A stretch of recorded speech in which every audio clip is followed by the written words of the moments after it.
थोडंसं जरी ठेवलं चालू तर लोकांना यायला द्यायला तर मुवमेंट होईल, भली टू व्हीलरनी ट्रॅफिक नाही होणार. तुम्ही आम्हाला म्हणून काय फायदा आहे? MMRD, KDMC, पोलीस यांनी सगळं बंद केले.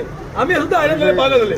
मी तिथं रोडवर लावित होते, मी पाठीमागे घेतले बसायला. आज माझा 1-1.5 लाखाचा माल आहे तिथं सडतो. या लोकांनी दोन्ही गेट बंद केले आणि 100-100, 200-200 रुपये घेऊन लोकांनी आतमध्ये सेटिंग केली. हे बोलायला पाहिजे ना तुम्ही आम्हाला सेटिंग करायला पण जागा नाही. आम्ही इथं मरतो. आज 10 वाजत आले, आमचे धंदे बंद आहेत. 2 वाजता लोकांनी पत्र मारले. आम्ही धंदे करायचे कुठं? कुठं धंदा करायचा? तुम्ही बोला तिथे बोला इथं बोल ना. त्यांना बोललो अर्धा घंटा झाला आम्हाला म्हणतो ट्रॅफिक वाला आम्ही काढतो. मी म्हणतो काढतो. 12च्या नंतर याची ड्युटी. आजचा 3 दिवसाच्या धंद्यासाठी नुकसान का करतात? नका करू ना. हा आम्हाला 10 दिवस धंदा करू द्या. आम्ही सटल होऊ दुसरी तर 10 दिवस हे पत्र काढा. आमच्या धंद्यामोरचे पत्र काढा. गेट आमचा खुला करा.